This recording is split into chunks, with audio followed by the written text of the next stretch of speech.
allegiance, please.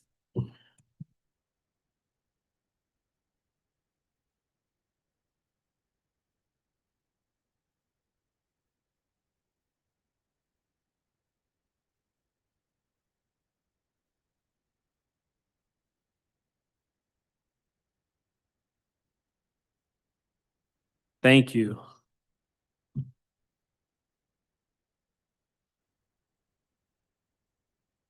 We'll now enter public participation. Welcome to the Board of Education regular meeting. Regular meetings are a time for the board to conduct its business. As the Board of Education, we are here to set goals, listen to reports of the superintendent, approve budgets, contracts, and personnel appointments, and make policy for the district. The board may hear public participation for up to 60 minutes. Public participation shall be limited to a maximum of 3 minutes per speaker. One speaker cannot yield their time to another speaker. There will be no responses this evening to any questions or concerns raised. They will be referred to the administration for review. As adults, we serve as positive role models for our students. Please be respectful of people. We ask speakers not to make defamatory comments or use abusive or vulgar language. Mr. Chair, can we just get someone to ask the people behind us? not to- Okay. Dr. White's going to talk to them. Thank you. I guess we're sharing space tonight. Thanks. Yeah, we are.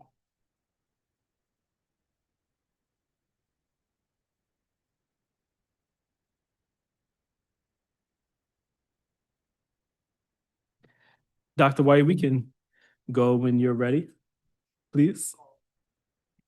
Our first speaker is Melody Gallagher.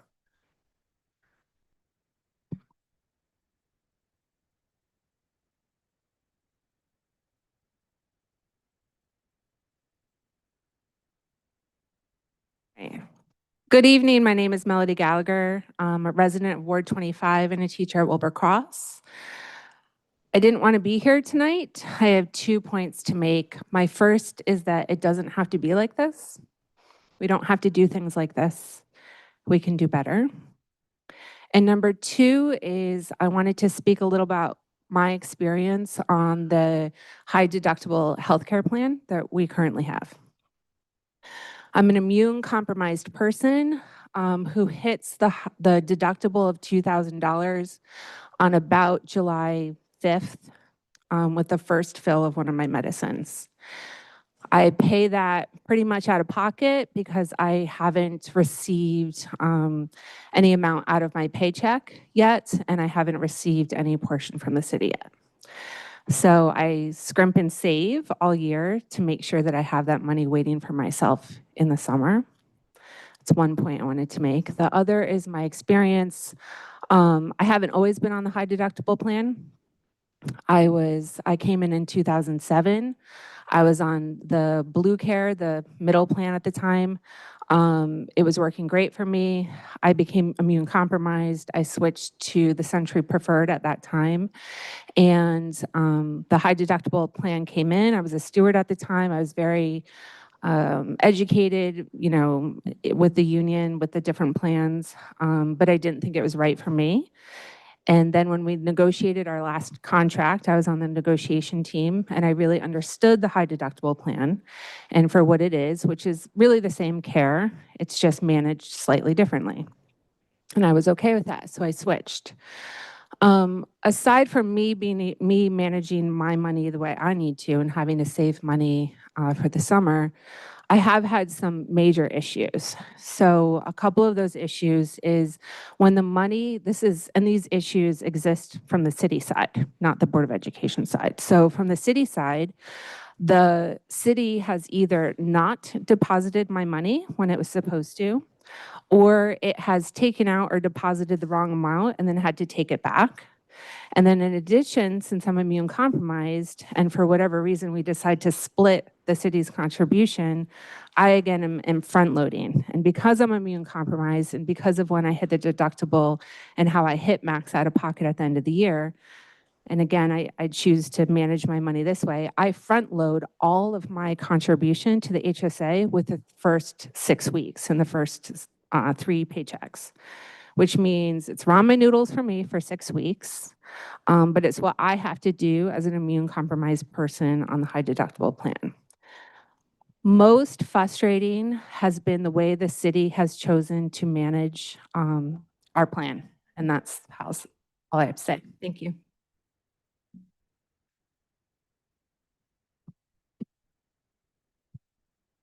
Our next speaker is Willis Moore.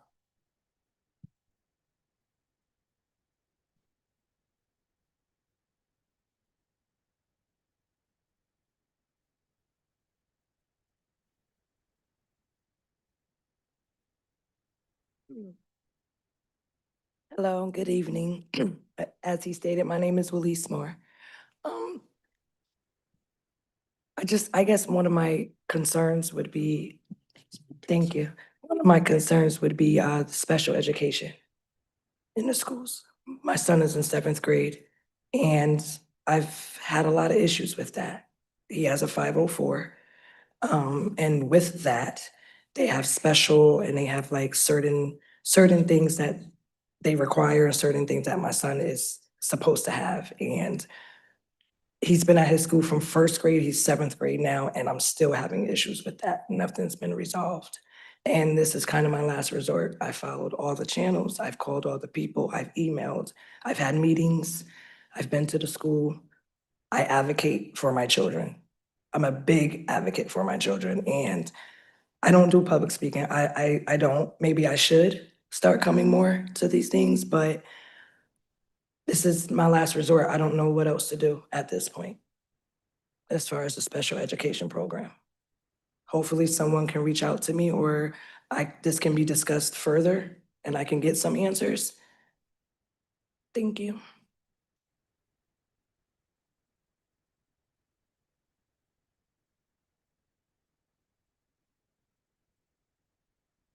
Our next speaker is Gladys Ayalamo.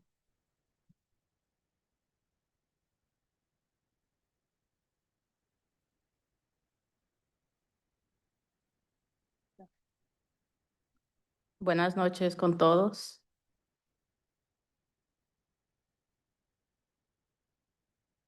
Hoy quiero expresar mi profunda gratitud al Departamento de Youth Family Community Engagement. Como madre, hubo momentos en los que me sentí perdida, sin entender el sistema escolar ni saber cómo apoyar a mis hijos, pero con ustedes nunca estuve sola.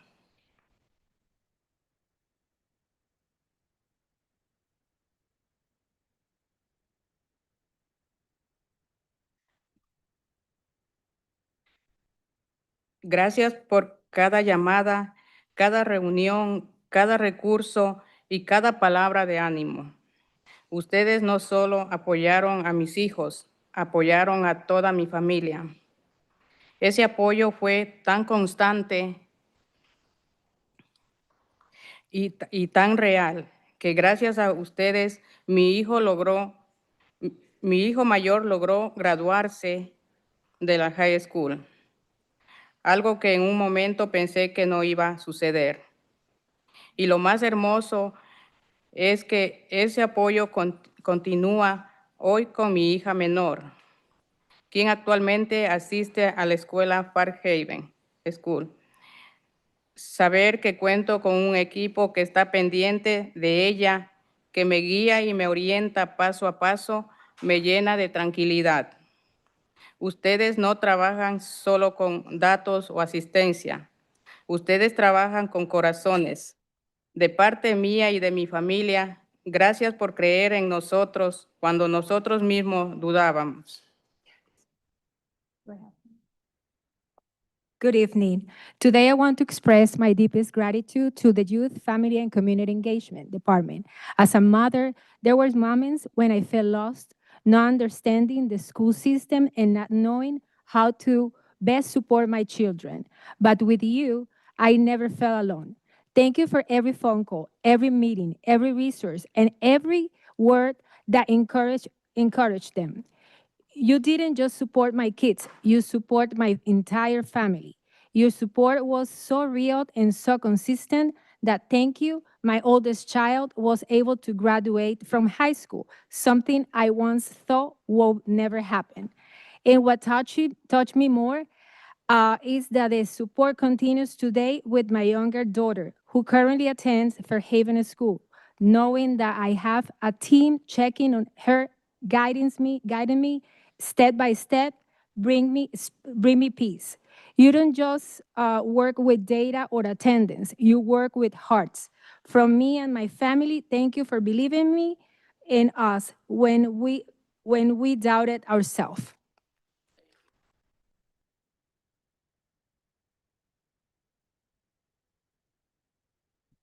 Okay, next up is Leslie Blateau, followed by Jennifer Graves, followed by Jillian Lynch. And Ms. Blateau, before you begin, make sure y'all are in frame. Oh, okay. Good evening. My name is Leslie Blateau. I'm a New Haven Public School mom, teacher, and president of New Haven Federation of Teachers. First, I just want to highlight the importance of NHFT's efforts in making sure that our updates about the negotiation process can be shared with the public. That was a commitment that our union made. And given that our public schools belong to this community, I think it's important that we're able to share relevant updates with the community in forums like this. Right now, as one of the members of the negotiating team, a significantly large team that also has observers at every session, I'm feeling equal parts frustration and hope. And I wanted to highlight some of the feelings of frustration and hope that we're currently navigating as we seek to represent the interests of the city's largest union, public service union. We came to the table with no-cost proposals to protect academic freedom in the contract, to protect staff and students who belong to the LGBT+ community, and to protect our immigrant students to ensure that the policies that already exist in New Haven are codified in our contract. Where the frustration comes is that the lawyer's response to these proposals was that it would make us an immediate target of the federal government, and she would not advise the board to accept these proposals. The hope, however, is when I stood with people across the city the Saturday before Election Day and heard Mayor Elicker celebrate that when people attack our community, New Haven fights back. That we proudly are the only city with 4 lawsuits against Trump, that we protect the most vulnerable. So while I'm frustrated that the board doesn't want to join us in the fact that that we stand with people and we fight back, the leader of our city, who clearly won on a mandate, believes in that. So I'm going to operate on some hope that we can agree to some no-cost proposals that will continue to stand up for people who are vulnerable in our city. Similarly, it's incredibly frustrating to see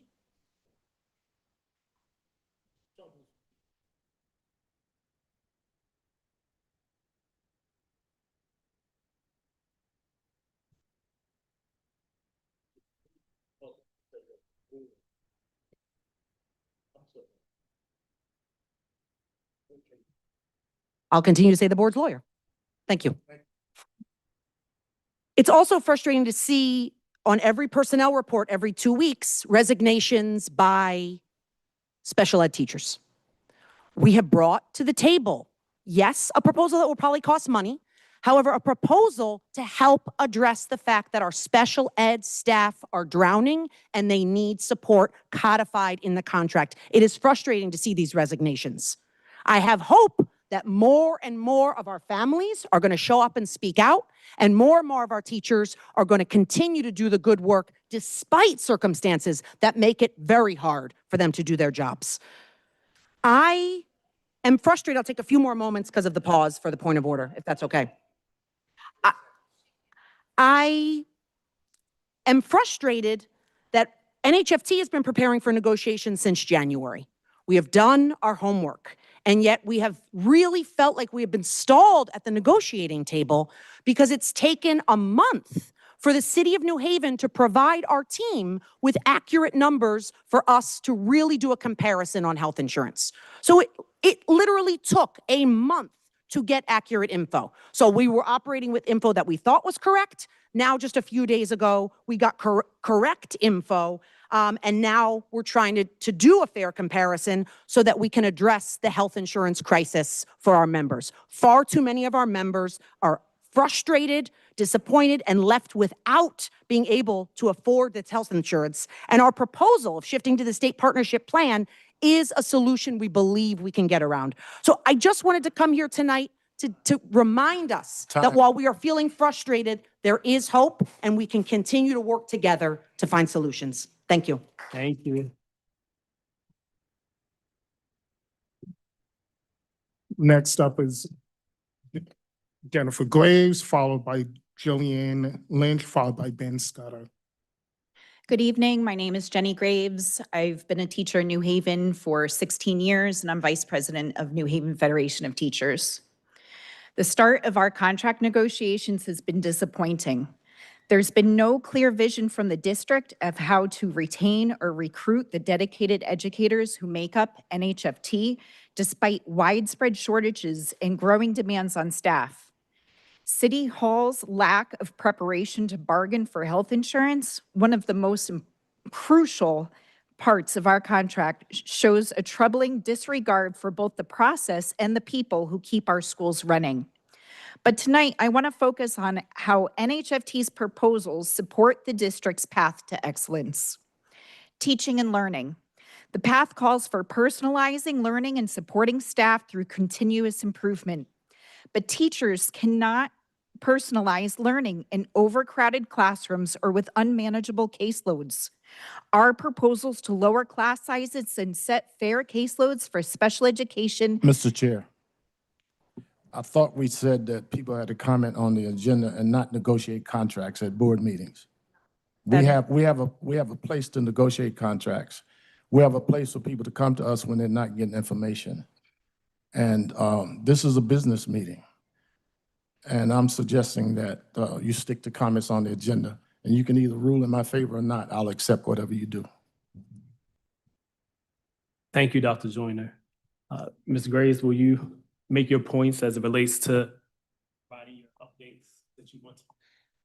providing your updates that you want to provide us? Yes, I'll finish my comment. Thank you.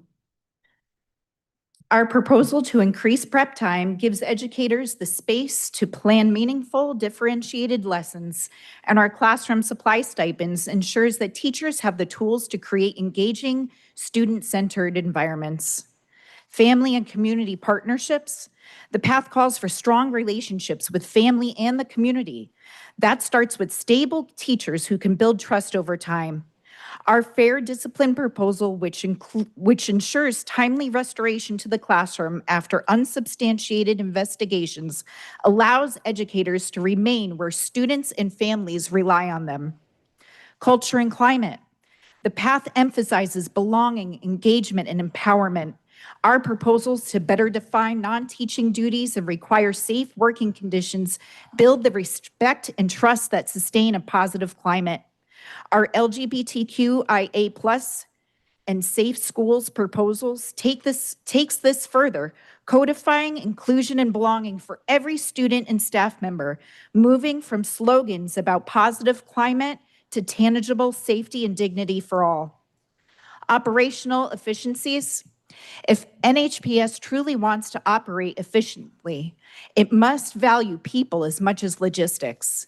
Our proposals for budget transparency, improved assignment notification, fair expectation around classroom moves, and standards for technology and air quality all strengthen trust, predictability, and planning. In short, NHFT's proposals don't sit apart from the path to excellence. They are the path. They turn broad aspirations into fair, concrete, and sustainable policies. Because we can't personalize learning, strengthen partnerships, or build a thriving culture without first creating the fair, safe, and well-supported conditions that allow teachers and students to do their best work. Thank you. Thank you. Jillian Lynch, followed by Ben Scudder, followed by Raina Perez. My name is Jillian Lynch. I'm the music teacher at Nathan Hale School. I've been a teacher for 14 years, all in New Haven. And I am a member of the NHFT Negotiation Committee.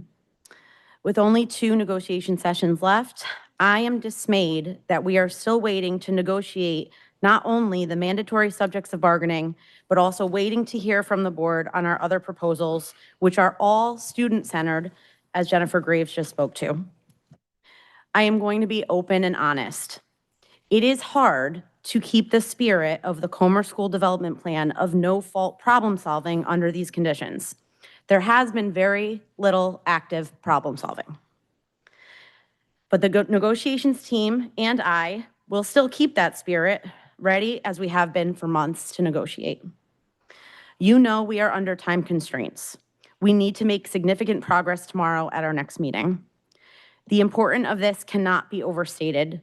This is not the difference between what health insurance plan one of us will be on next year. This is not just the difference between what dollar amount will be in my check next year. This is the difference between fully staffed schools and schools with multiple classes with no certified teacher. As a music teacher, I have the unique experience of seeing so many students in grades across the years. I personally have seen how their growth and development is impacted by our teacher shortages. It's not something I want to see more of, and I know we can come together to solve it. Thank you.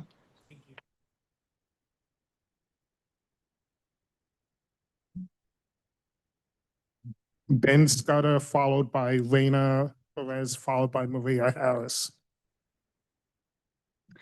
Good evening. My name is Ben Scudder. I teach at high school and community. I've been here a number of times. And tonight, I know there's some frustration maybe here. Dr. Joyner expressed it, and perhaps other folks are Mr. Chair, feeling it. he's not supposed to call names. Sorry, excuse me. I've heard some frustration expressed. It wasn't meant to call anyone out. Truly, I understand. And I would like to invite you first to consider changing the rule about not responding to public comment.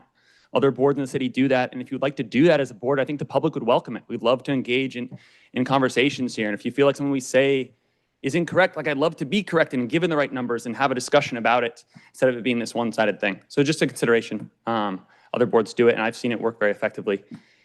I'd now like to extend an invite. Mr. Wilcox, or maybe I shouldn't say names, again, sorry, but has been at negotiations and has been witnessing what I'm about to describe to you. Right? It's a room where you have 40 teachers, the negotiations team, and then observers taking hours out of their night on a school night to show up and advocate for what they truly believe is best for our teachers and ultimately our students in New Haven. We've got presentations where we're using data that we've collected from surveys, that we've brought in experts to present to support our proposals. We have testimony from teachers about the difficulties they're experiencing both in their classrooms and in their personal lives as a result of various proposals we're putting forward. And you're all welcome to be there. You are welcome to have observers. We have observers, and it's both sides. So please come watch negotiations. We would love to have you there. What you'll see is teachers taking the time to try and fight for the best schools we can possibly have. I'm not going to get in the nitty-gritty about all the proposals. Hopefully, the board's lawyer has presented you with all that information, and you've taken the time to look over it. We did our homework. We spent a lot of time preparing for this because it's something that matters to us a lot. I just want to invite you all to be more actively engaged in it, because right now the feeling among the 1,800 public school teachers in New Haven is that the Board of Education, and by extension the city, does not care about their well-being. I don't think that that's necessarily true. I think if you're on the Board of Ed, you're probably here because you care about schools, you care about teachers, you care about kids. But I'm inviting you to please show up and make teachers feel that way. Be ready, do your homework, come prepared to negotiate, because ultimately we're all on the same side here. It's what it should be. And it's certainly the way I'd like this process to go. So thank you for your time.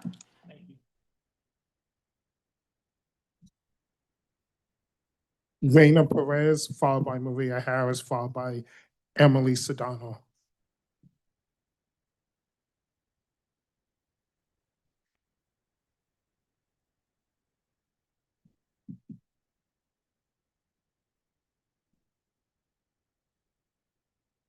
Mi nombre es Reina Pérez. Mis hijos son estudiantes de Co-op High School. Mi hijo Alexander en los últimos 4 años ha tenido problemas médicos muy serios. La escuela de Co-op, él empezó desde que iba en 8º grado en la escuela FAME. Él empezó en la escuela Co-op y el apoyo que hemos recibido ha sido inmenso. Desde la enfermera, el staff, el principal, nos han llamado cuando ha estado en el hospital. Ha requerido muchas cirugías de intestino y hemos recibido bastante apoyo de parte de Freddy Palasco, desde hacer reuniones con los maestros, visitas en la casa o cuando han necesitado la ayuda de la enfermera. Estamos muy agradecidos. Él es un senior este año y ha logrado salir adelante. Mi hija es sophomore este año y es excelente estudiante. Gracias. My name is Reina Perez. My children go to Co-op High School. My son Alexander has had serious health problems in the last 4 years since he was an 8th grade student at Fame Middle School. The school and the co-op staff have supported us a lot. Thankfully, he is a senior this year and he has achieved it thanks to all the support received. My daughter Andrea is also a sophomore and is excellent. We have received the majority of support from Freddie Palasco. When we have had medical emergencies, they have made calls, and they are very accessible for the accommodations for my son. They are always available to help me. Thank you.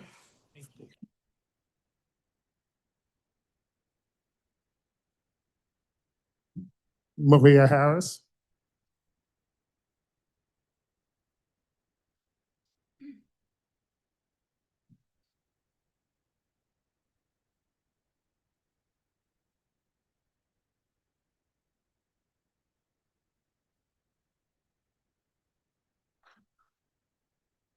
Good evening, everyone. So tonight, I'm coming to you guys to talk about McKinney-Vento Services. Some of you know what it is. Some of you may not know what it is. Some of you approve the $50,000 that have been misused by this board and by this district. I'm very hurt by this district. Mayor Elicker, I've come to you on the day that it happened, the day after it happened. I've come to this district. Please do not interrupt me when my 3 Mr. minutes Chair. is still going. This is- Not, Mr. no, Chair, this is my, Chair, it this is not my public appropriate. speaking time. It is. I don't have time for is- people to interrupt me. I have 2 minutes and y'all. She can have her time, but Okay. this should be an Go ahead, orderly start. meeting. Should not address individuals on the board. I have to. Address issues. I'm an individual Because person. Mayor Elka has an opportunity for people to come to his office and address issues. That's not true. So I'm talking So about this it's- board it's and the board inappropriate meeting and the board meeting. $50,000 that is And it's funded inappropriate by, talking while I'm trying to. yes, my point of- Dr. Joyner, cousin. Yeah, you're my cousin. Exactly. and You should know Let's that. talk about it. But All right. let's be out respectful. of You order. She's interrupted out- me. she's So out. you could have had your conversation. You could have waited for them to speak, give you your She's out of turn. order, Mr. Chair. But We I'm have- not. We have to run better meetings. Yes, I agree. And financial statements. It is not appropriate, people to discuss individuals. You discuss issues. And if there are opportunities for them to get these issues resolved in other channels where they would have more time, that would be the most appropriate and reasonable thing to do. Thank you. Thank you, Dr. Joyner. Thank you, Dr. Joyner. Your point is taken. Ms. Harris, will you please share with us what you want us to know and please Yes. discuss the topics that you Yes. want us to know about? Dr. Wade, could you start one time over? No, not I paused it the moment Dr. Joyner No, spoke. he was still talking. Could you just start it over? Please go ahead and speak. I will determine what the time is. Okay, Thank no you. problem. So let me try to stick to my stuff.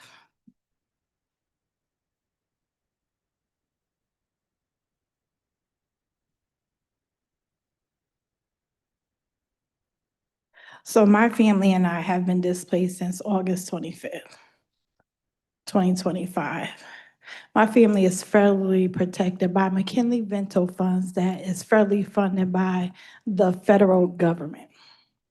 Okay? New Haven Public Schools, particularly the Title I and McKinley-Vento app, which was Danny Diaz and Miss Abby gave me a phone call today in reference to that particular funding. So when you're homeless, that means that you don't have a home to go to. So last month, you guys approved $50,000 for homeless funds to go to, $10,000 to go to the Pride Center, which no child that's homeless is really thinking about their sexuality or orientation. They're just thinking about where they're gonna lay their head at night. Christian Community Action, MACtivity or MACtivity, whichever way you wanna call it. I called all of those locations, I visit all of those locations, and within the Christian Community Action and MACtivity and the Pride Center, all three of them told me verbatim that they do not provide homeless needs, resources, or anything to the New Haven Public Schools. But yet, $50,000 was distributed to these locations, not helping us out. So as I'm homeless, and thank God I don't look like what I've been through, I still don't have a home. And my kids are still homeless, protected by transportation that's gonna pick them up from nowhere. So transportation takes 3 days to go through.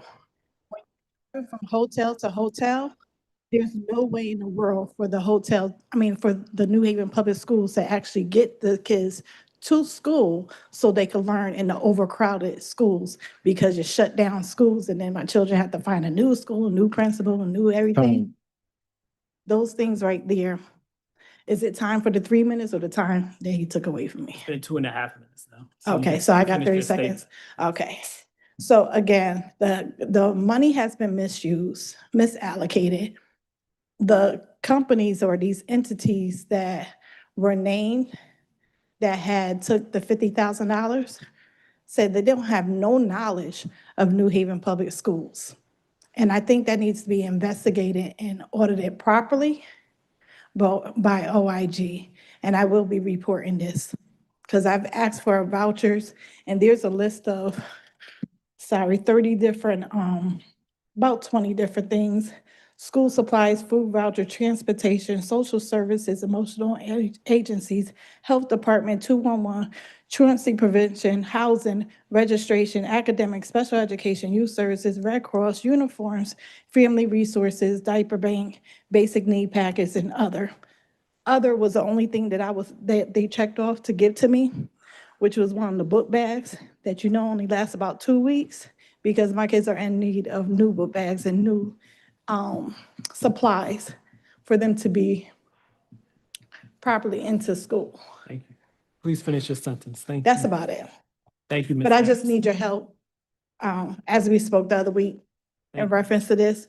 But the district has been put on notice that they are not following the federal protocols.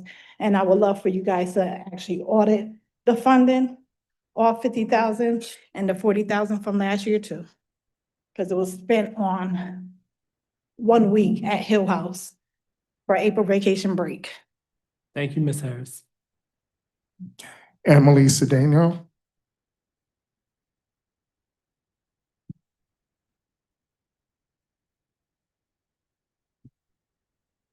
Good evening. My name is Emily Cedeno, and I'm immigrant student, a part of CT Student for a Dream.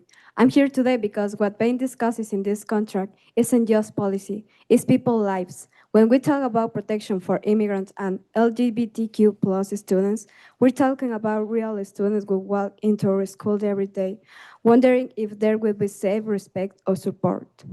As an immigrant, I know how it feels to constantly worry about where will be treated differently, or if speaking is called put your or your family at risk.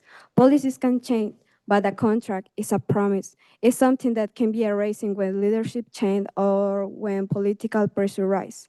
Including this protection in the contract is how you show a student like me that we matter, that our safety and dignity are not negotiable, and that our school truly stands for inclusion. You have a chance to lead by example, to show that our district doesn't back down to fear, but stand up for what's right. Thank you.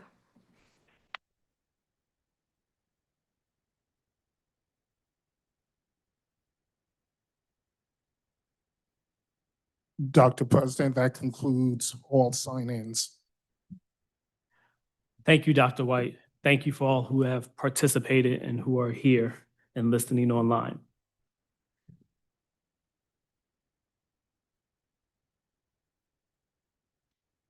Next on our agenda is the approval of the minutes of October 27th, 2025. Mr. Chair, I Yeah. move to approve the minutes of October 26th. Second. It's been moved and seconded. Any discussion? Seeing none, we'll vote. Dr. Joyner, Yes. Ms. Downer, Yes. Mr. Wilcox, Yes. Dr. Benitez, Yes.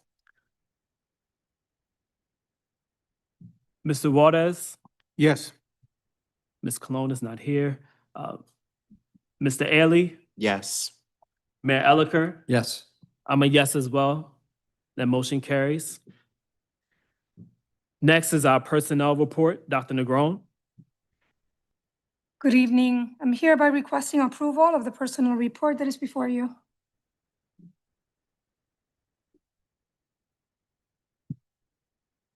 So Mr. moved. Wilcox, I move we approve the action items of the superintendent's personnel report. Second. thank you. That's been moved and seconded by Dr. Benitez. Any discussion? We'll vote. Mr. Wilcox, Yes. Dr. Benitez, Yes. Dr. Joyner, Yes. Ms. Downer, Yes. Mr. Waters, Yes. Mr. Ailey, Yes. Mayor Elicker. Yes. I'm a yes as well. The motion carries. Next is the Finance and Operations Committee. Mr. Wilcox. Yes, thank you. Before I start, does anybody want anything moved separately? Hearing none, this is a relatively short list here. I move that we approve this one amendment and this one purchase order as listed on our agenda. Second. That's been moved and seconded. Any discussion? We'll vote. Mr. Wilcox, Yes. Dr. Joyner, Yes. Dr. Benitez, Yes. Ms. Downer, Yes. Mr. Waters, Yes. Mr. Ailey, Yes. Mayor Elicker. Yes. I'm a yes as well. The motion carries. Students report, Mr. Ailey. All right, hi everyone. I do apologize for being out the last meeting. I did have personal circumstance to attend. The personal reports are going to be upcoming events, mission, the mission that we have, any updates on our policy, and just the summary of it. So from this week, the annual semester sort, the third event is scheduled for the 15th of November, this week, Saturday. During the thrift event, we will also be in collaboration with a mental health specialist at the same time to educate students on emotional health, mental states, and other miscellaneous educational opportunities during it. We still haven't set up the time. We're still in the process. So as soon as I get that, we can start. In regards to SEL, social emotional learning, we're starting with our leaders to plan events across the district. And the first ones the first ones are going to be held in the December month, not knowing what day it is, but it should be the first week of December at least. For our mission, our role is to empower students' voices, not only in the district, but the state as well. So we aim for education, for voice, for power, and much more. And the second part would be planning, which is we plan this events, we discuss issues in our district and state, and solve those issues, or try to at least. And continue to do so until we have a permanent structure before I leave. And by then, the structure will be created. For policy updates in regards to Safaro Health, we held a national meeting across the US, and the team that I have been talking with for a couple months now have decided to give out they're going to be sending me some books to give out to our students and to educate them on stroke awareness and other health issues surrounding the city of New Haven in collaboration with the Yale School of Medicine as well. As soon as the Board of Education FNO approves it, we already have many events that will be going on until such approval happens. And for the share table policy, we're just finalizing the policy, just making sure everything is pointed out. Once finalized, it will be sent to all NHPS students and staff and faculty. And that's pretty much it. Thank you very much for your help. Thank you, Mr. Ailey. If Also good to see you here. Yeah, sorry. Dr. Benitez. Yes, good evening. I need clarification because we have been waiting for the share table policy, complete policy to be sent to the governance, and we have not seen it yet. Yeah. And in order for us to distribute or post them, it has to come to governance, and then it has to be approved by the full board. And we want to expedite as soon as you send it to us, we will review it. Yeah, I do apologize. I have been out for a bit. It was supposed to be sent last week, but I'm still finalizing it. Any other questions?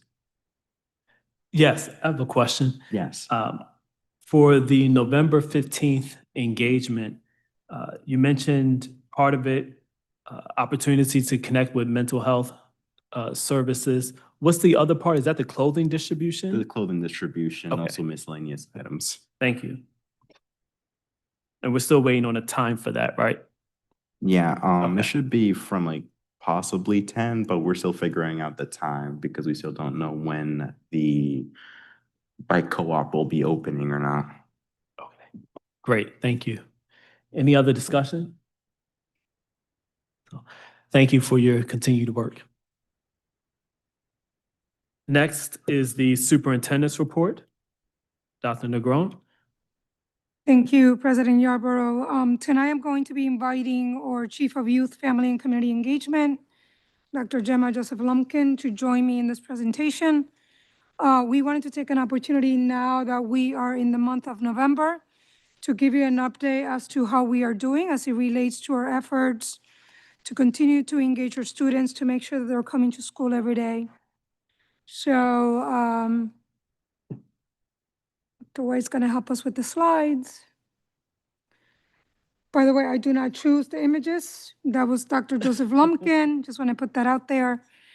First, I want Correct. to lift on the next slide that this work lives primarily in our strategic priorities as it relates to family and community partnerships in culture and climate, but also inside of teaching and learning.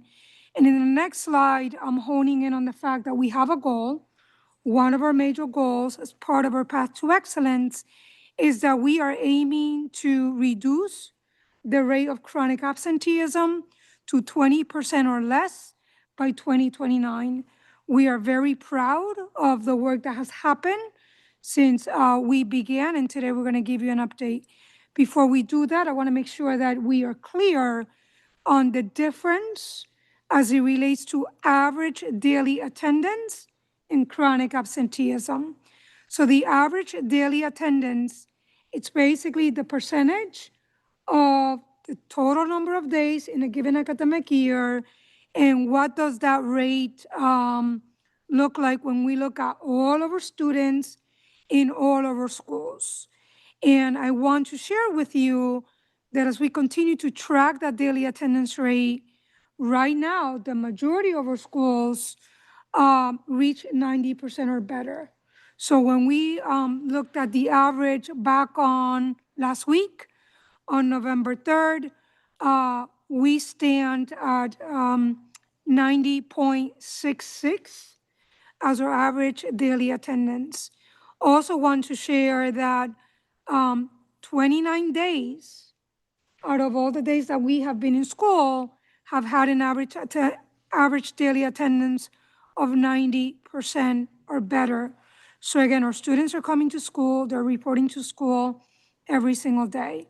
When we speak of chronic absenteeism, that talks about the number of students that are missing 10% or more of the academic year. So for example, if we have 180 school days, any child that misses 18 days or more is chronically absent. But we track that on a monthly basis, and we have efforts to ensure that our kids do not become chronically absent. So again, chronically absent, meaning 10% or more, average daily attendance, meaning kids showing up to school every single day. With that, I'm going to turn it over to Dr. Joseph Lumpkin to walk us through what the efforts look like.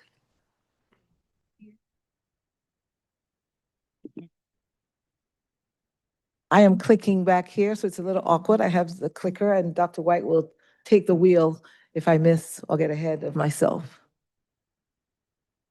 It's back there, but I'll do my best. Okay, so Dr. Negron explained 10% or more chronic absenteeism, and I wanted to use this slide to say why we're so intensively focused on it. First of all, it does directly impact our learner engagement, and it is impacted by family life, socioeconomic issues, and frankly, poverty. We know that Black and Latinx students and Indigenous students are starkly and deeply impacted. In the early grades, we begin to see reading challenges when students are missing that much days of school, and we begin to see the impact on their cognitive abilities and memory retention based on the research and our own experience. By the middle school level, when chronic absenteeism continues, we see that low academic skills, and we see that increased risk for involvement in the juvenile justice system. And by the time student gets to high school, when those rates continue, missing 18 days or more, we see evidence of students dropping out by the end of 9th grade, and we see students exposed to the criminal justice system. And this leads to what many of us now know is reported as about 119,000 students who are disengaged from school. So where are we now? You can see that slide, which I like to call our walk. The blue marker. In 2022, we were at 58.1%. And down to the very bottom, we ended this last year, the 24-25 school year, at 32.1%. This slide is from the State Department of Education Learner Engagement Programs, and it reported the points decreased. New Haven, compared to other school districts, about 30 school districts that are within the learner engagement attendance programs, and that include our peer districts, Hartford, Bridgeport, and Waterbury. And you can see that New Haven, that very first bar, represents the decrease of chronic absenteeism points, and New Haven is at 5.4%, leading the states in decreased chronic absenteeism. That 5.4% actually represents 1,200 students who were chronically absent the previous year. We were able to move those students from attending below 90% to above 90% attendance. What we also like about this slide is that it just does not include our peer districts. It compares our decrease to school districts like Stamford, Meriden, Norwalk, Hamden, Enfield, Wallingford, and other school districts that we typically are not compared to.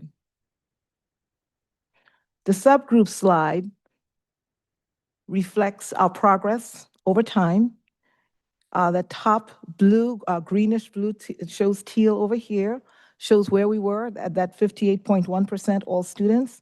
When it came to our multilingual English language learners, we saw a slight decrease. So I'm looking at two bars here, the top teal bar and the bottom blue bar, which represents this year.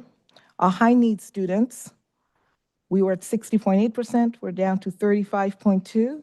Our free and reduced lunch students, we moved from 61.9 to 37.9, and our students with disabilities also decreased to 48%, and our students experiencing homelessness also decreased from that high 78.5 to 46.9. We also looked at chronic absenteeism by race. Again, that top group represent Asian students, decreased to 18.9% on that blue bar. White students from that yellow bar decreased to 19.9%. Two or more races decreased to 31.3%. Hispanic and Latino students moved from 57% to 33.4%. And Black and African American students at the bottom there moved from 64.6% down to 35.6%. So where are we now? That number 23.6 represents where we are compared to a previous number. And I apologize, the slide's a little hard to see from this distance. We were at 29.9% this time of year last year, and we are down to 23.6% now. Our goal this year is 29.9%, and so far, we are on track to achieve that.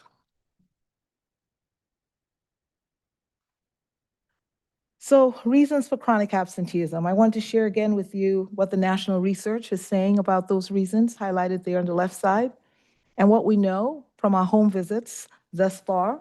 This is a sample, 583 students. You can see there, physical health reasons topping the list.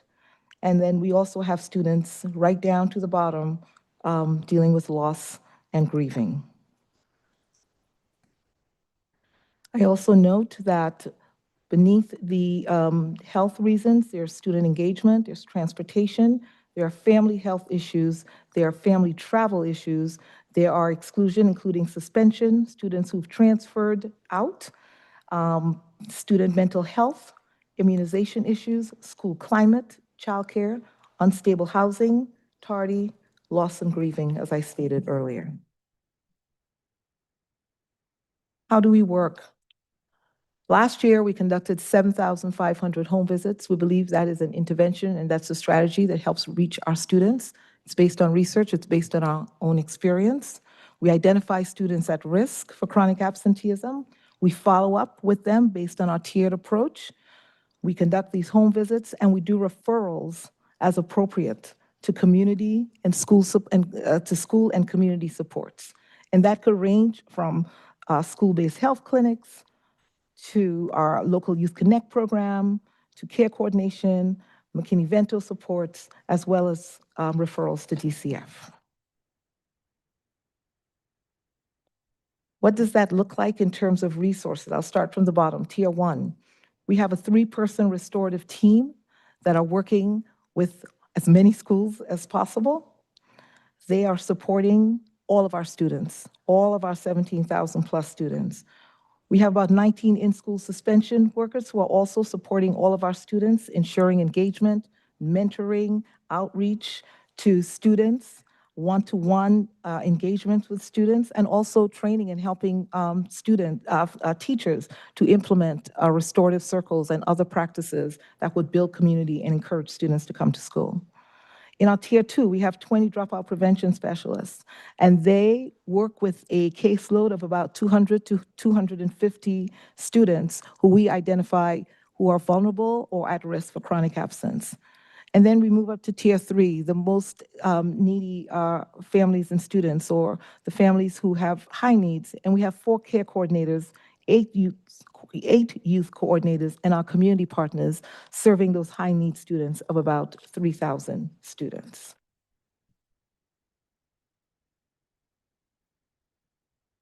So how do we work? Student engagement, ranging from promoting trust and relationships, right down to promoting student voice through youth conferences. The list is there. Family engagement, ranging from the work that we're doing in welcoming schools, to doing home visiting, to working on strengths-based communication, during those home visits and intentionally increasing our family and parent-teacher organizations. Our school district support starts with our superintendent-led school continuous improvement reviews, meeting with principals one-on-one and understanding their progress as well as their needs and challenges and working to address those. We work with a district-wide attendance team that meets on a monthly basis, and we also have those principal-led school-based attendance teams that meet on a regular basis in alignment with our SSST and our SPMT programming. And finally, our community partnerships, ongoing professional development with our partners, we consider CSDE and others, engaging community partners in our extracurricular activities, as well as expanding partnerships such as the Governor's Partnerships and Clifford Bears. And at this time, I'd like to invite one of the people who are on the front line, one of our principals from an amazing school in New Haven that I am a proud graduate of, Wilbercross High School. I'd like to invite Principal Matt Wilcox. My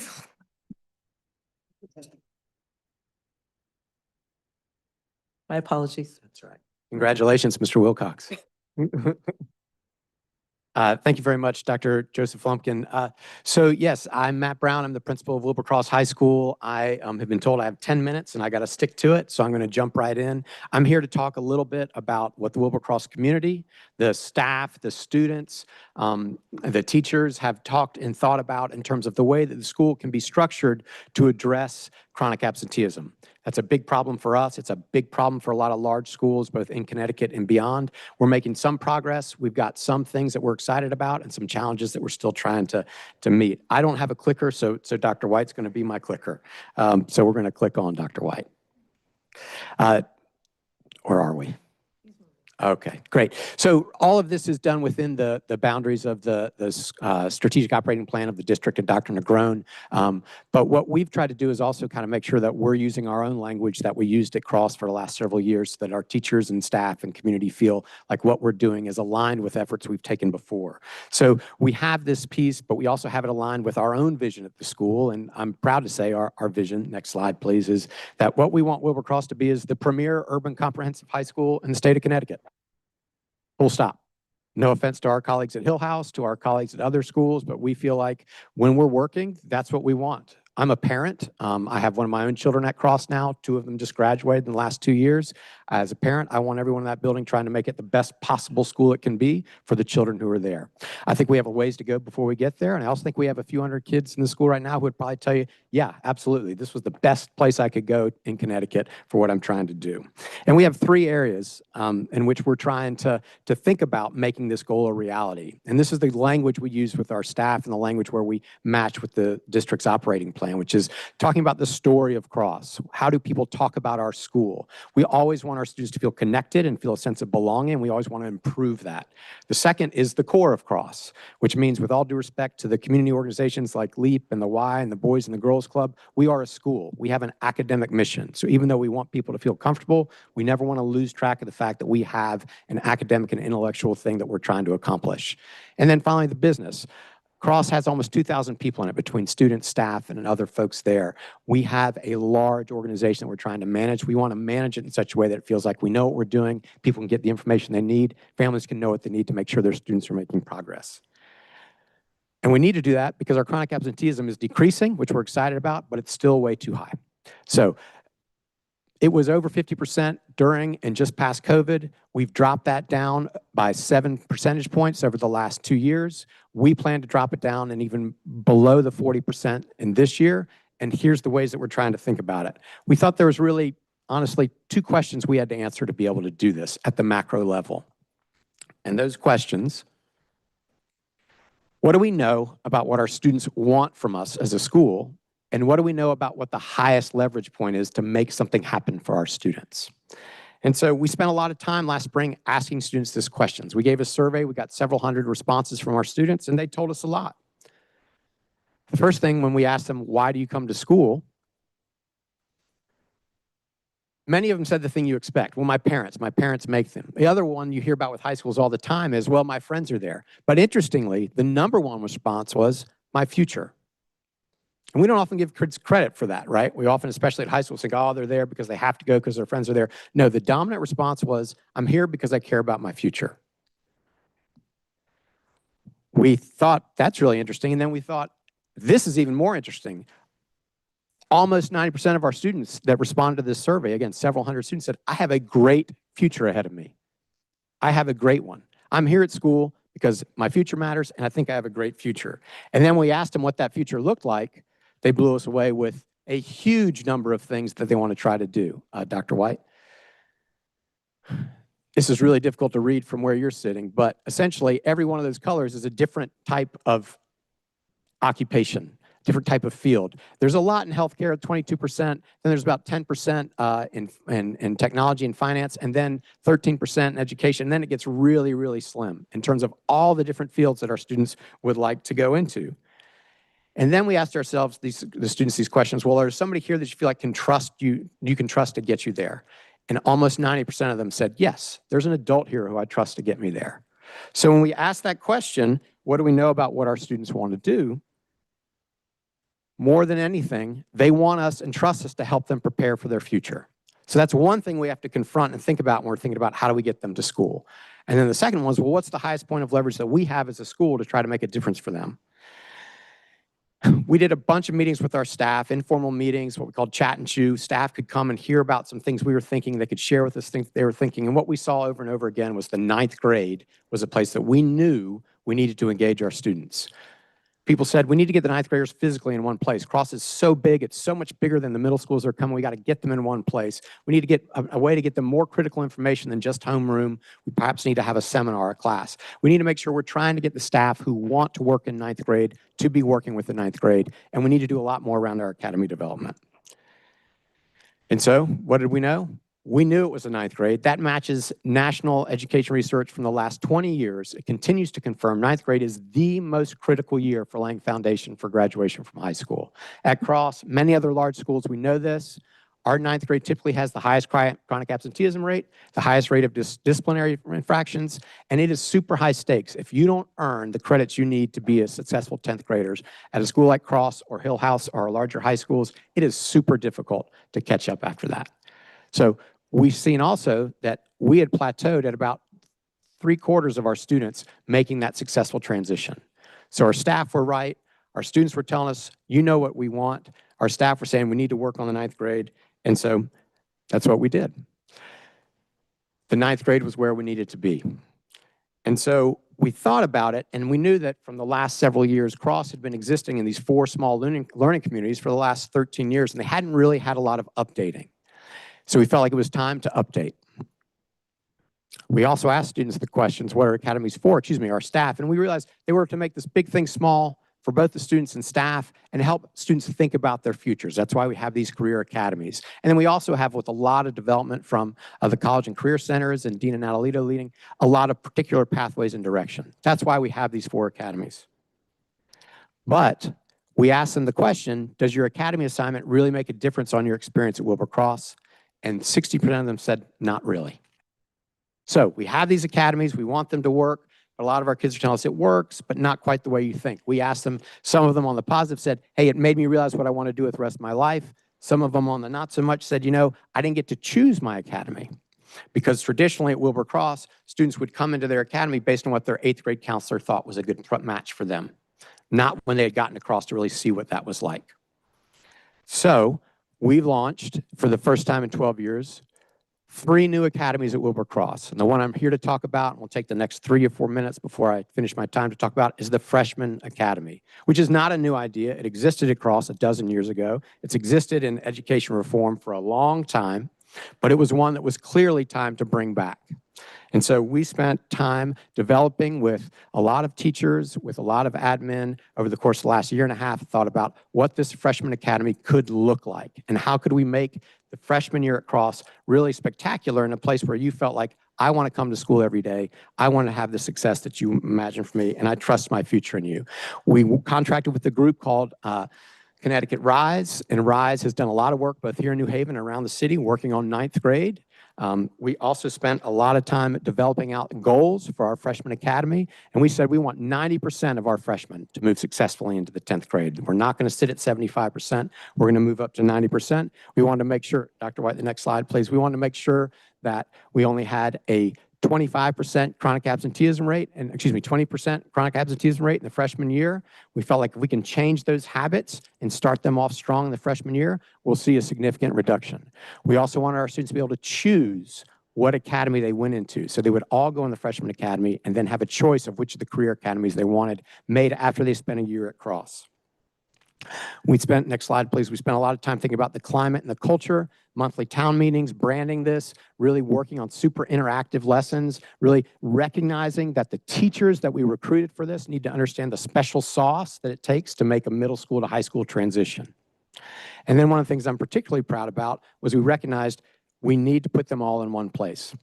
And so we had 35 teachers as well as admin who shifted their classrooms between the end of last year and this year to bring all of the 9th grade core classes up onto the 3rd floor. That's actually almost a real-time photo. That's our 9th grade teachers and students decorating. We have our coronation dance this Friday, and they're decorating that wing of the academy, of the school, to get those students excited about it. Something we never could have done last year, and we never could have done the years before, to really honor this particular needs of this class. So what do we know? I'm almost finished, Gemma. What do we know here? 90% of our students is our goal. We have 86% of the students in 9th grade right now on track.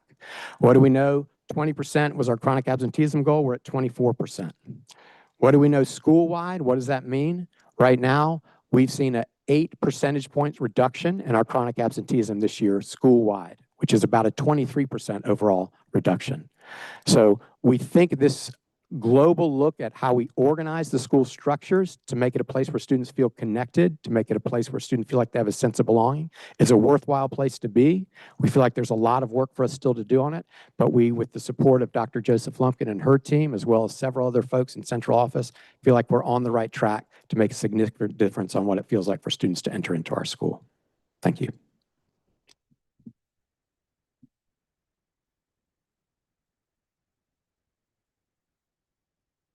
We're very proud of the work that Principal Brown and his team are doing at Wilbur Cross. And I often says where those two large high schools go, Hillhouse and Cross is where the district goes. So it's very exciting to see the work he's doing there.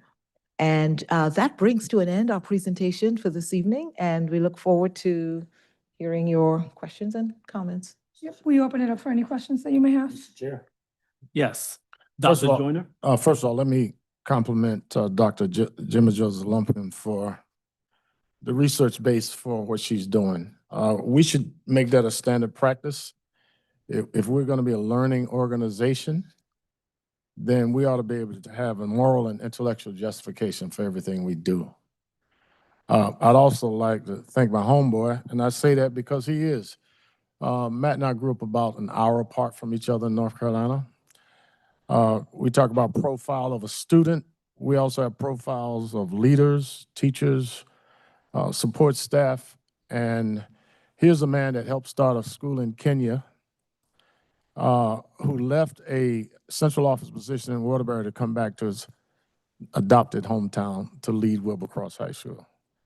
And I'm so proud of you because, first of all, you have a great name, Brown, versus the Board of Education, Topeka, Kansas.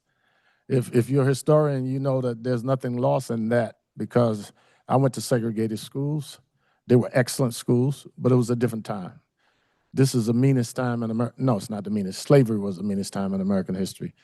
And I was born in mean times. I don't want to die in mean times. And so we ought to talk a little bit about context so that we see what you guys are up against. First of all, we're not up against each other. We're up against a system that has systematically denied poor children, gay children, all kinds of people that are disadvantaged, equal opportunity. Public education was not designed for you guys and me. All you have to do is listen to the words of Thomas Jefferson when he talked about the purpose of public education in that then emerging country. And to have a Southerner, a child of immigrants, to be in a position to make this big difference is something. We cannot lose that historical significance. New Haven is a kind city. It might be the kindest city I've ever lived in. When I went to vote, in my ward, they were collecting food. And it happened throughout this city. This city is the site of all of the most major innovation in human services. And I'm glad that I've been a part of that.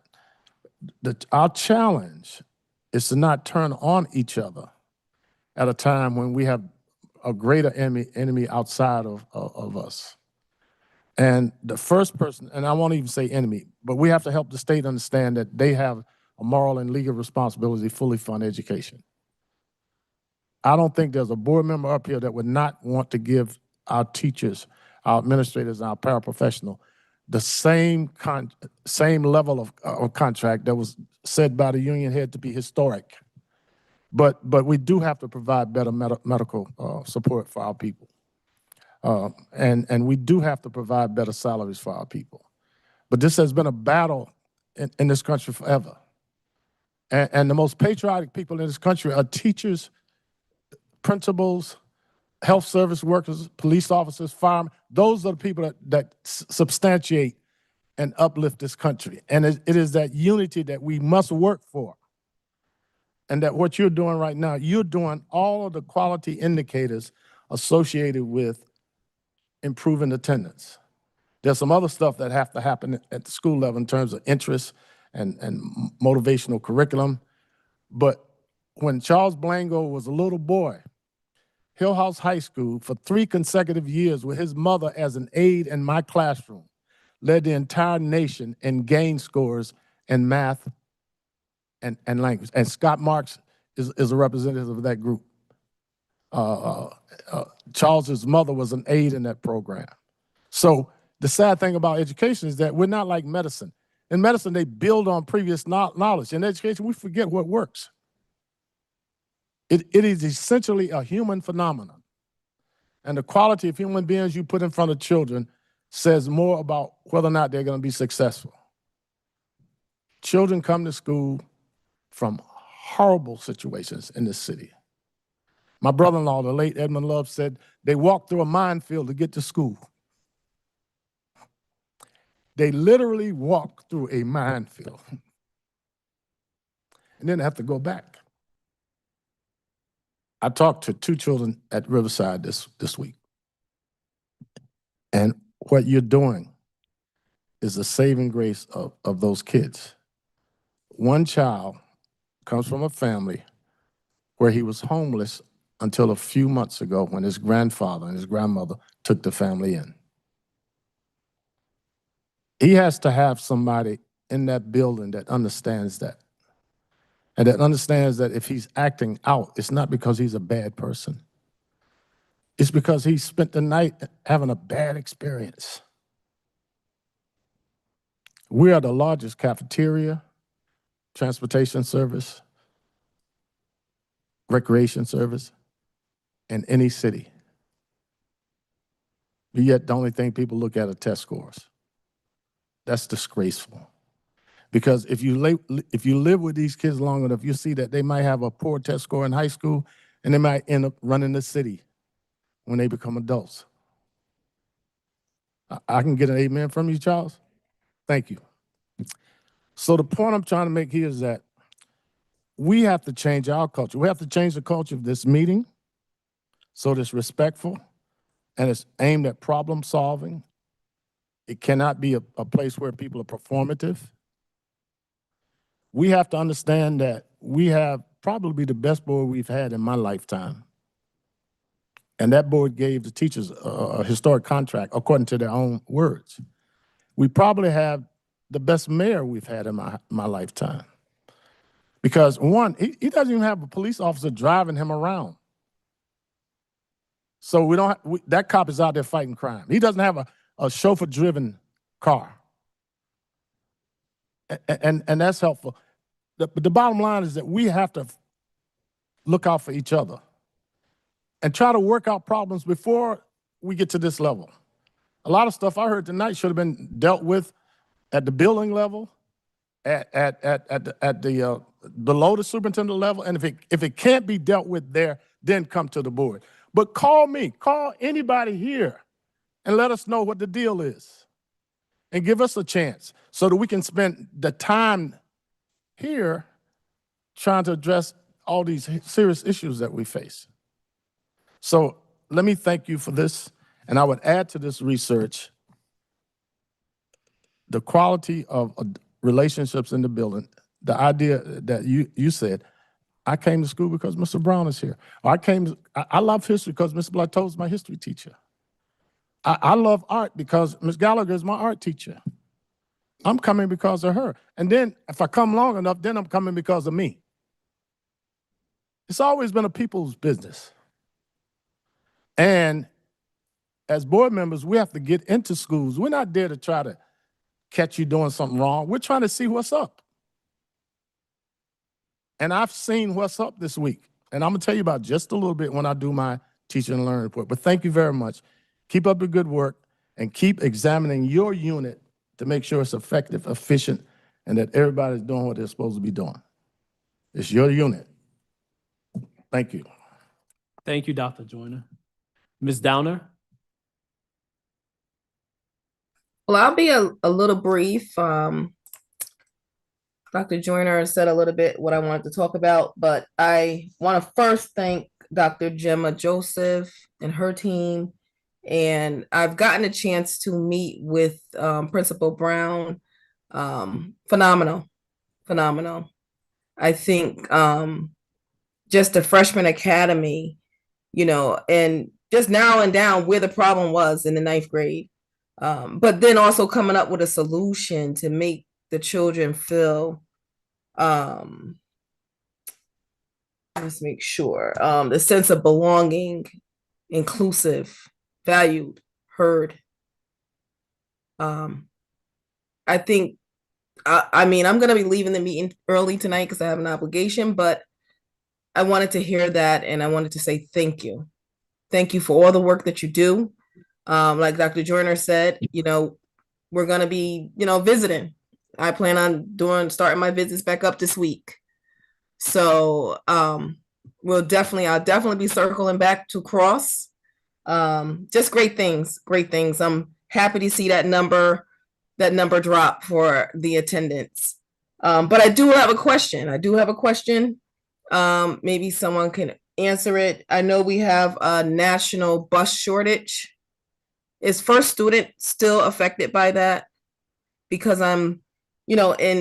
just a parent reached out to me and they were concerned that their student either missed the first period or they're actually just not making it to school. Is that effective in New Haven?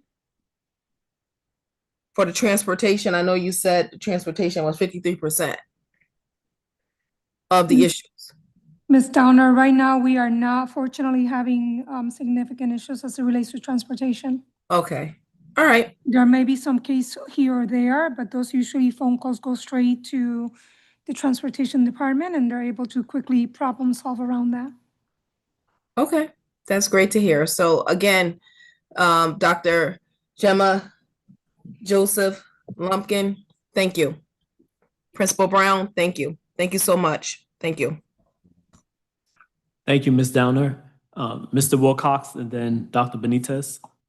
Yes, thank you very much, and thank you for the presentation to both of you for providing the data and some explanations. It was especially nice also to hear about the good things that's happening across with the new Freshman Academy.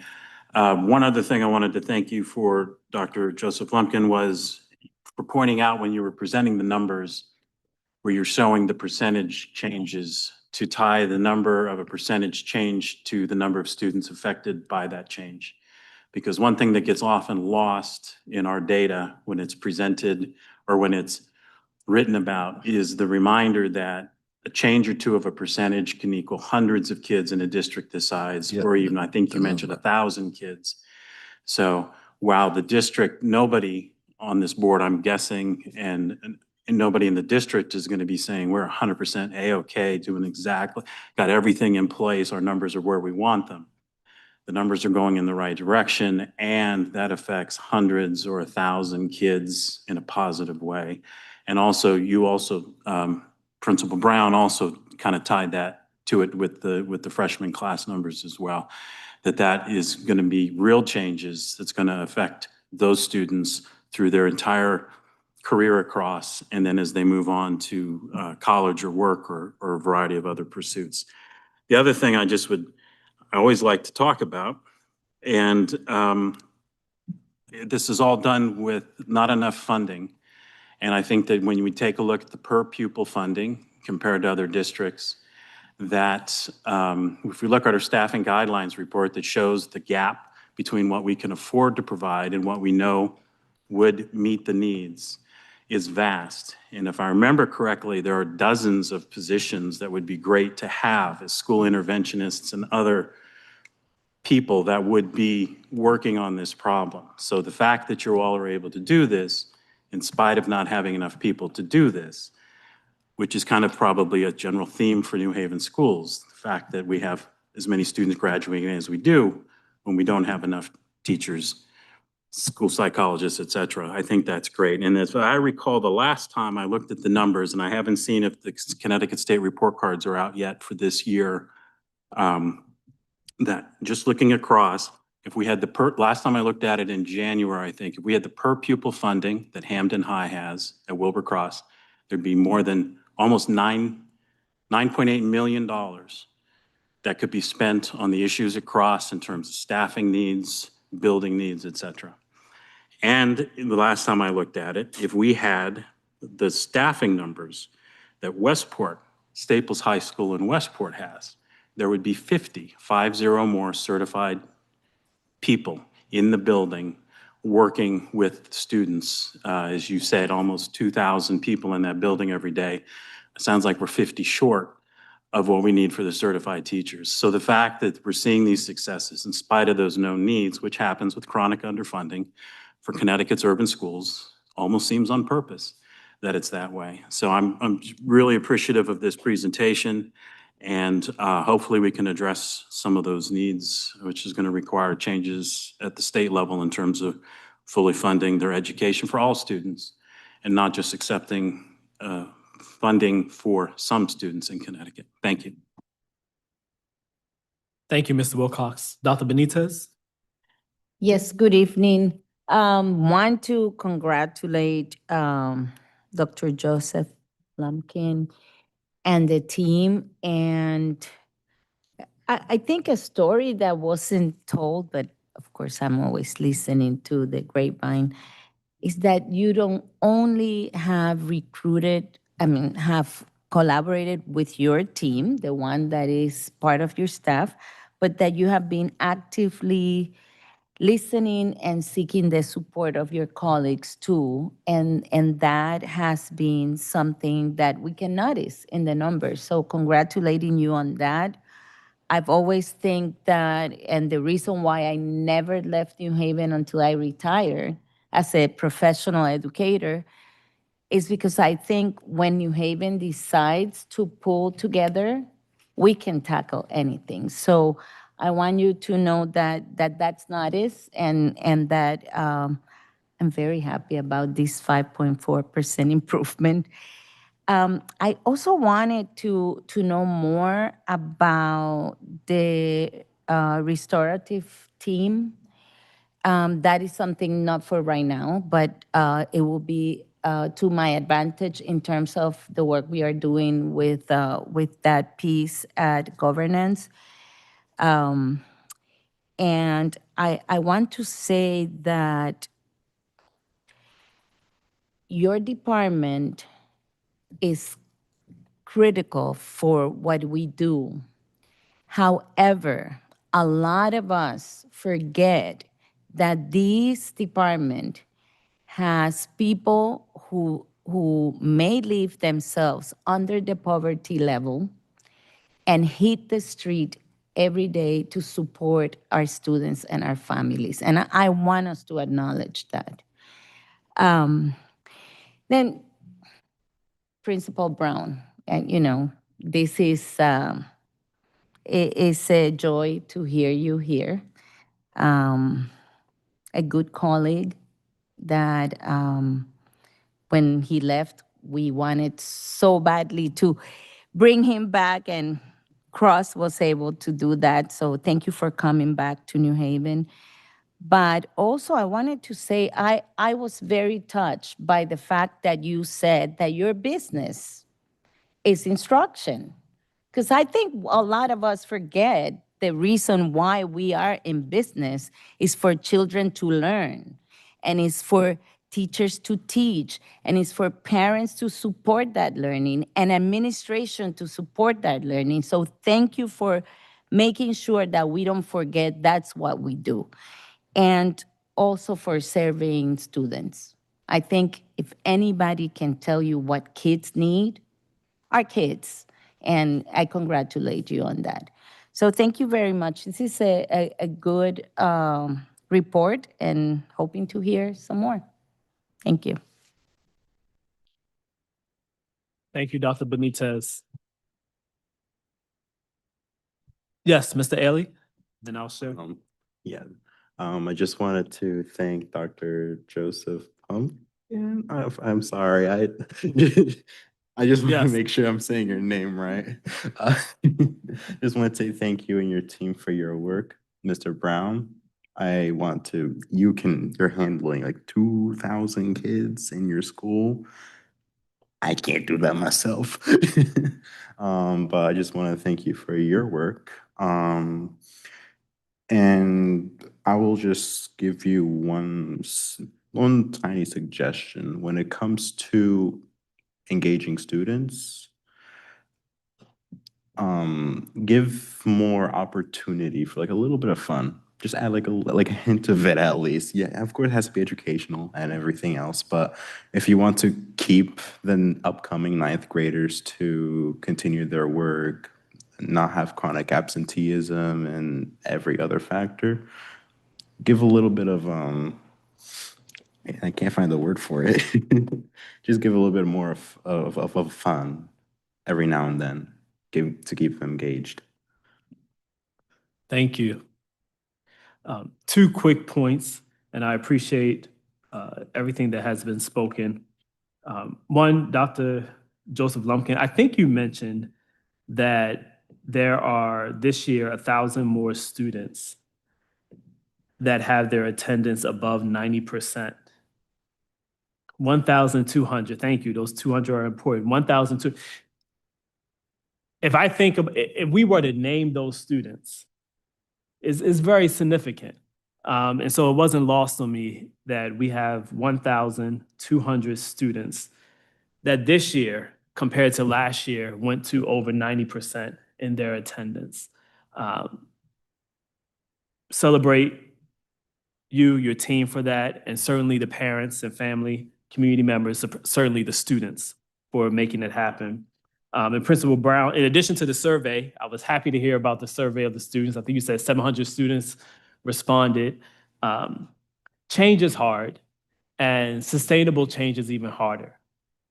And I appreciate hearing just the work that you and your staff went through in order to understand and think about what was going on, and then to see what are the changes that can be made. And I think you said that some of the staff agreed and participated in relocating some of their instructional units physically so that the 9th grade academy could happen, so that the students could be together. Change is hard, sustainable change is even harder, but thank you for not taking the easy road and doing the harder work up front. And I'm looking forward to increasingly seeing the positive results that come from it. So thank you very much. Thank you, Dr. Negron. That does conclude our report. Thank you. We got behind the agenda. All right. There is no chair report. Is it teaching and learning? Yes, teaching and learning.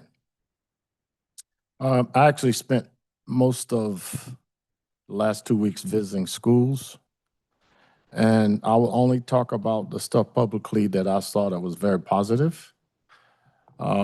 I actually wrote the book on No Fault. Dr. Comer had the idea. I wrote the book. All you do is Google me. And sometimes you can be too humble, and people take you for granted. I'm essentially a humble, confidently humble person. But I haven't seen too much in this era that I haven't seen before or lived before.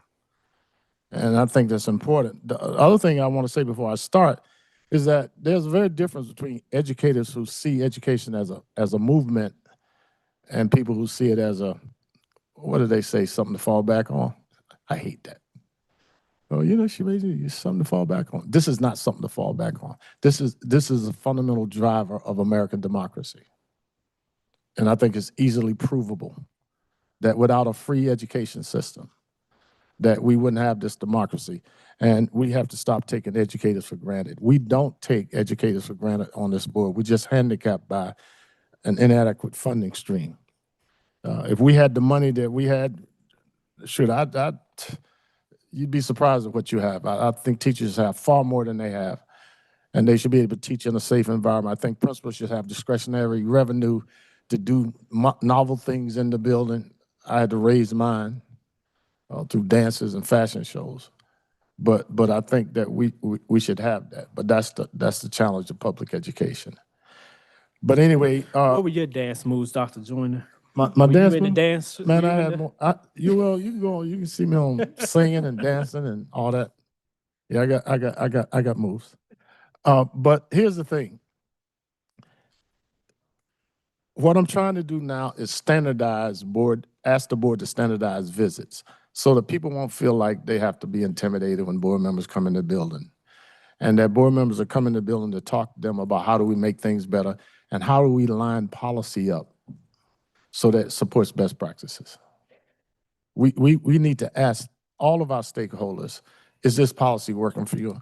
And I had a great conversation with Dr. Gemma Joseph over the weekend, because she sees this as a movement. And she has 2 children, but she had time to talk to me about what she's doing. And I said, please let us know whether the current policy supports what you're doing or what you would like to do. And it probably should be the same thing with negotiations, that our policy should be designed to create win-win situations. And that will make teaching and learning more effective. But I talked to students, teachers, building leaders, and I looked at the facility itself. And I know enough about culture to know about decorum and relationships between people. And I saw some really good things. I saw some sad stuff as well, but I'll talk about the good stuff. I won't talk about every school I visited, but I visited Hill House, and I spoke to an English teacher named Siobhan Breland. I remember when she was born. She's a genius. She's written a great book, a great paper that I'm going to try to get to the board about. It talks about not demeaning a student's first language, whether it's a dialect or language from another, coming from another culture. And as a poor kid whose Southern dialect was laughed at, I understand that. You know, people don't think you're smart if you have a Southern accent. And so she's written that, and she has stayed in education. She stayed at her alma mater, Hill House. Georgetown, she's a Yale MAT, I believe. And she also is either earned or getting her doctorate at St. John. Her mother was a Hill House graduate. Her aunts and uncles were Hill House graduates. And she is one of the best English teachers in America. All you have to do is go in her classroom. And she does it at great sacrifice, like all teachers do. Sometimes you buy your kids clothes, you buy them books, you buy them food.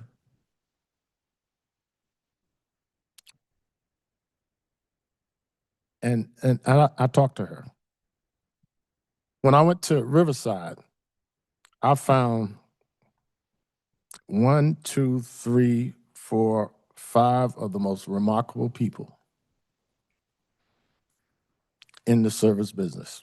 And I'm going to call their names. I talked to Mr. Kelly, who teaches social studies. He can appear a bit stern, but in the interaction with the students, you could hear He cares about them. And they respect him.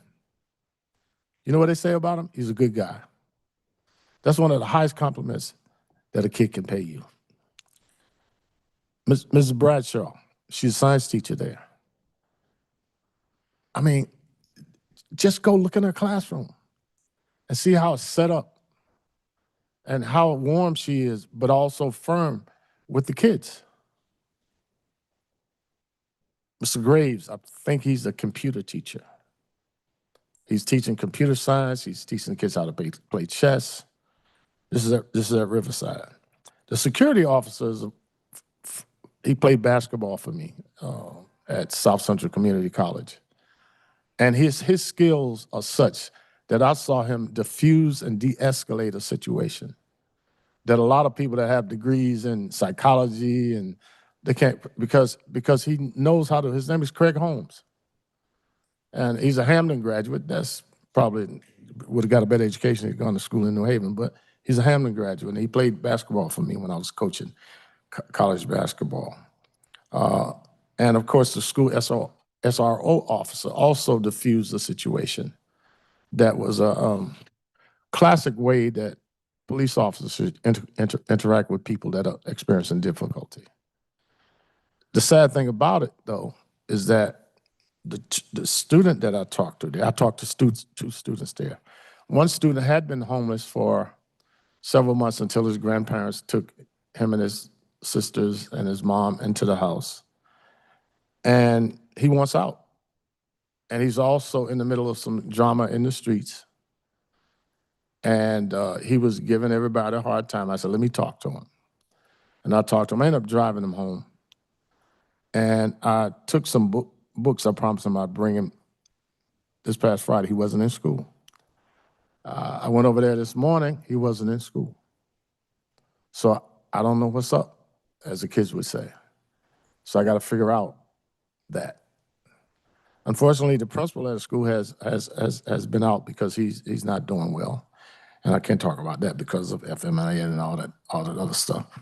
But the whole system has to respond to something like that. I had an experience with the kids in the Voc Wing at Hill House. They're gonna break into school if the school closed because they love coming there and doing that work. And so finally, we've gotten away from college for all to understanding there are other areas that students can go into and do well. And I did a study of what a 30-year career of a person with a BS in psychology compared to a carpenter. The carpenter wins out every time. Now, most people who get get a BA in psychology, they go on and get other degrees, but if that's all you get, then you don't make as much. So I'm optimistic about the leadership we have. We got so much to do, though, and our facilities. I mean, even in this room, you could see the treads on the stairs. If you're not careful, if you wear heels, you could fall down. And I was in 2 schools where that was the case. And there were requests for repairs that were months old. And that's a flaw in the system. That's a flaw in the system. And it's not just this town. It's a system where the state has legal responsibility for schools. And there are differentiated salaries all over the state. They are differentiated per pupil allotments all over the state. But the law says that education is a creature of the state, but the burden of education in this city is on the backs of New Haven taxpayers.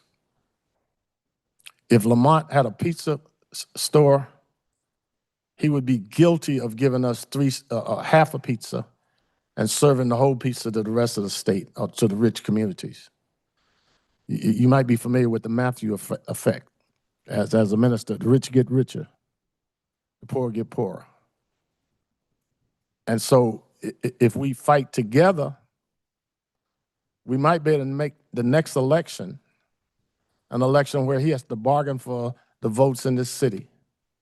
And he has to make a commitment to fairly funding our school district. so that the people, those of us who live in this city and who are taxpayers, don't have to cheat our cops and firemen to pay our teachers, or we don't have to cheat our teachers to pay our cops and firemen. That's real. And you might say, well, what does that have to do with teaching and learning? Everything. Everything. And so I was pleased to see all the good stuff. I know some people are going to say, I don't micromanage anybody because I didn't like it when it was done to me. But I will be responsible for letting you know what's going on in schools. And of course, there's a time to micromanage. If the manager ain't doing what they're supposed to do, then you have to give that person direction. It's called situational leadership. But we have a lot of talent in this district. And we have to free that talent up and give that talent the resources to make it work. So I'm going to encourage my fellow board members, the best board I've ever been on, to get into schools. And I'll just end with this.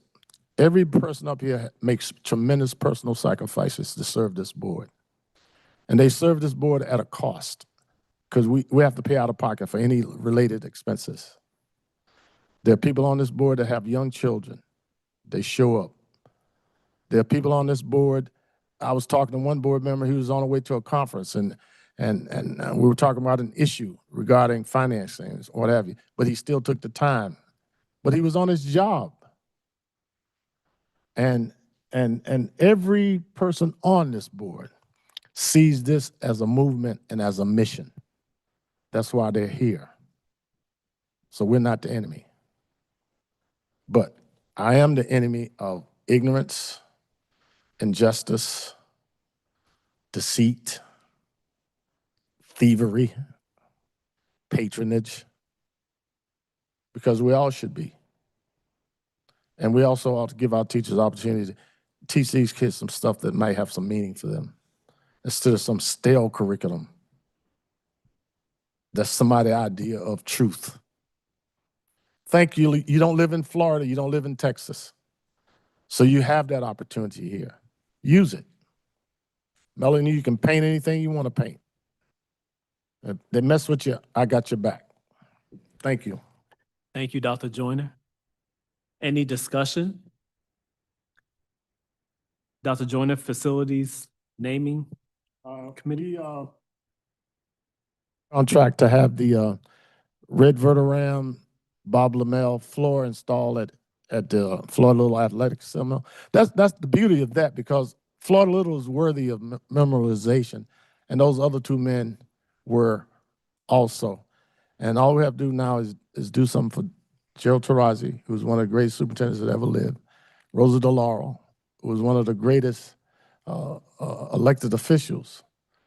And we have some schools named after streets. Since they're already streets, we ought to be looking at naming some of those schools after people, and after people who by any standard are morally and intellectually laudable.